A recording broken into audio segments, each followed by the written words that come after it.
Have you ever thought about starting your own podcast? When we were trying to get this podcast off the ground, we had so many questions. How do we record an episode? Where do we find background music? How do we get our show on Apple Podcasts, Spotify, and all the other places that people like to listen? And where do we find advertisers? The answer to every one of these questions is really simple. Anchor. Anchor is a one-stop shop for recording, hosting, distributing, and monetizing your podcast.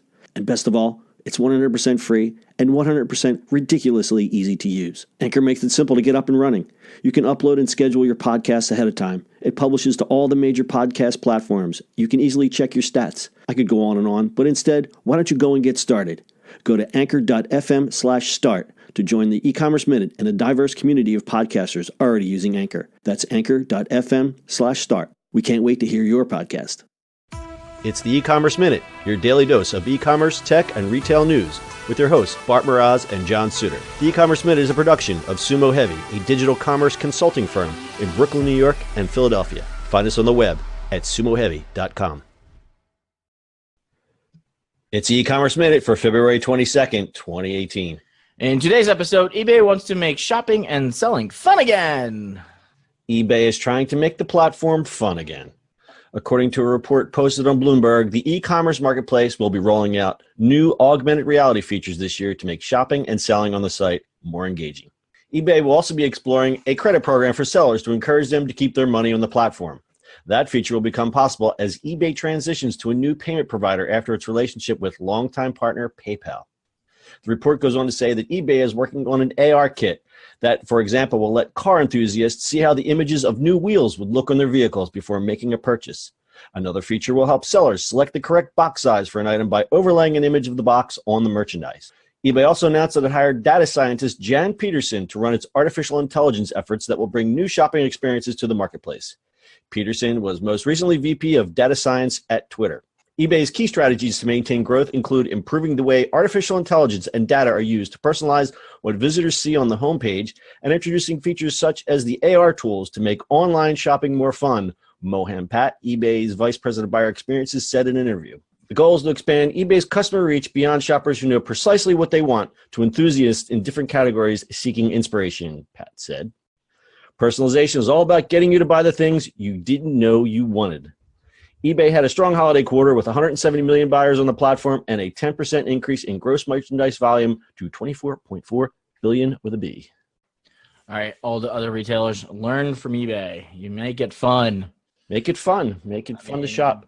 It's not even fun. I think it's more of let's make different experiences, right? Like it's not just shopping. You can shop anywhere. I mean, Amazon's just kicking everybody's butt. Yeah, but why do you shop at Amazon? You shop at Amazon for price. So somebody's got to come up with another point of difference. I think this AR stuff could be pretty interesting. Mm-hmm. I've been a longtime seller and buyer on eBay, and I've noticed how the platform's changed over the last few years.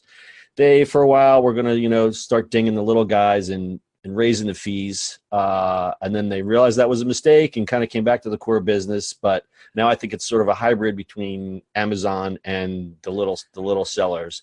Right. But the days of just cleaning out your closet and making money on eBay are, I think, long gone, only because the fees and shipping is just too cost prohibitive. So yeah, I mean, I don't think they're long gone. They're there. You just got to be in that play, know how to use it, and Yeah, because, I guess I should let go. And Amazon Marketplace is definitely killing there. Right. I guess I should clarify. It's just the people who are trying to sell something that's got a value of 75 cents. You'd have to sell multiples of thousands of units to make any money.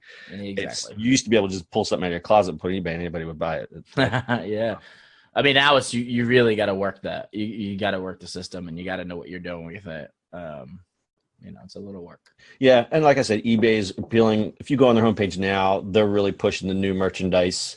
But obviously, if you're on there searching, they do what Amazon does is they personalize a little bit more. So I see a lot of more vintage stuff when I go on there. But I think, and even if you look at a lot of the advertising they do now, they're really trying to push towards new merchandise to compete against Amazon.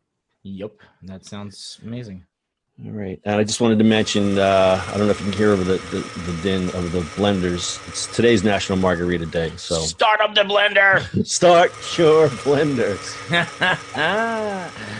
Whee! All right, anything else besides National Margarita Day? That's about it. All right, that's your e-commerce minute for today. We'll see you on the internet tomorrow.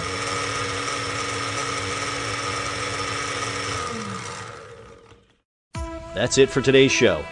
If you like the show, do us a favor and subscribe, or leave us a review on iTunes. And don't forget, you can now listen to the e-commerce minute on your Amazon device. Just add e-commerce minute to your flash briefing. And finally, if you have a comment or suggestion, or just want to say hi, find us on social media at Sumo Heavy.